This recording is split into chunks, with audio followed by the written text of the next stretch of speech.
Welcome to my channel. Today topic is classification of computer by types, by size and by purpose. By types analog, digital, hybrid. By size micro, mini और mainframe and super. By purpose general purpose and special purpose. Computer को अलग अलग work के according classified किया गया है on the base of size. Micro computer. Micro computer is small and cheap. It is use by one person at the time.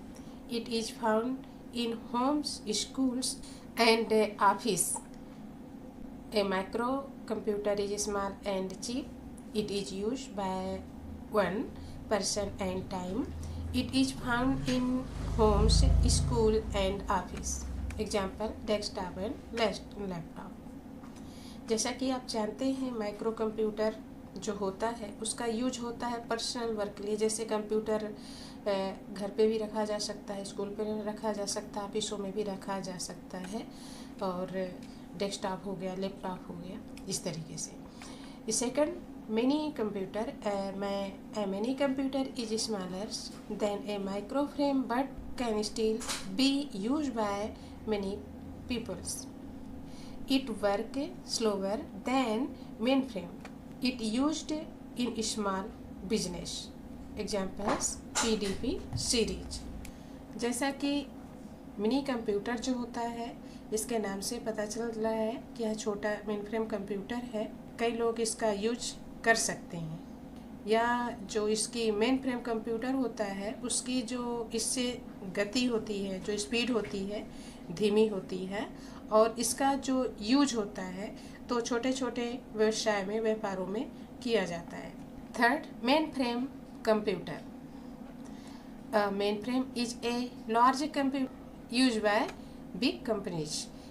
It can run many program and support many user at once. It is used in bank, office and industries. Example IBM 3090, IBM 4300. Main frame computer जो है वो एक बड़ा computer होता है जिसका use बड़ी बड़ी कंपनी में किया जाता है. एक कंप्यूटर कई प्रोग्राम चला सकता है और जो इसका यूज होता है तो बैंकों में होता है, ऑफिसों में होता है, बड़े बड़े कंपनीज में, उद्योगों में होता है. Super computer. Super computer is the first and most powerful computer. It can do very big and difficult calculations quickly. Many people can use it at the same time. It is used in science, weather, forecasting and space research. Example Jaguar and Tinai. Super computer and very smart computer. जो इसकी speed है बहुत अच्छी है और जैसे कि बड़ी बड़ी संख्याओं का कैलकुलेशन करना है तो बहुत स्पीड में है, कैलकुलेशन करके हमें दिखाता है. इसके अलावा जो होता है इसके अलावा वो वैज्ञानिक रूप से सर्च कर सकते हैं कोई भी चीज़ें. बहुत स्पीड में वर्क करता है. मौसम का अनुमान लगाना, वेदर जो होता है उसका अनुमान भी लगा सकते हैं. स्पेस रिसर्च के लिए भी इसका यूज कर सकते हैं. सुपर कंप्यूटर का यूज जैसे कि इसके नाम से ही पता चल रहा है कि सुपर कंप्यूटर का यूज बड़ी बड़ी कैलकुलेशन, संख्याओं को कैलकुलेट कर सकता है, माइनस प्लस कर सकता है, बहुत जल्दी सम कर सकता है, डिवाइड कर सकता है, इंटू कर सकता है और वेदर के बारे में जानकारी दे सकता है, साइंस, स्पेस के बारे में जानकारी ये दे सकता है. Digital computer. Digital computer work with data in the form of OS and first binary its storage. Process data like text, music and image use this format. It is used for counting, calculating and doing logical tasks most. Computer logical task.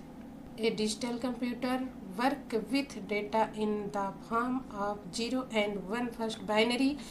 Its storage and process data like the text, music and image use this format. It is used for counting, calculating and doing logical tasks. Most computers we use today are digital. Digital computer जो होता है computer के जो binary रूप में data के साथ काम करता है। यह इस प्रारूप का उपयोग करके टेक्स्ट को और जैसे मान लीजिए टेक्स्ट हो गया, म्यूजिक हो गया, इमेज हो गई, इन सभी डेटा को क्या करता है, स्टोरेज करता है। इसका उपयोग क्या होता है, काउंटिंग के लिए होता है, कैलकुलेशन के लिए होता है और ज़्यादातर कंप्यूटर का इस्तेमाल डिजिटल भी ऐसा टास्क है उसको कंप्लीट करने के लिए होता है। Analog computer, an analog computers work with data that change all the time like temperature or speed. It is used to measure things like electric current, pressure and sound. These computers are used in science and industry. Analog computer ऐसे data को साथ काम करता है जो हर समय बदलता रहता है, जैसे तापमान हो गया और गति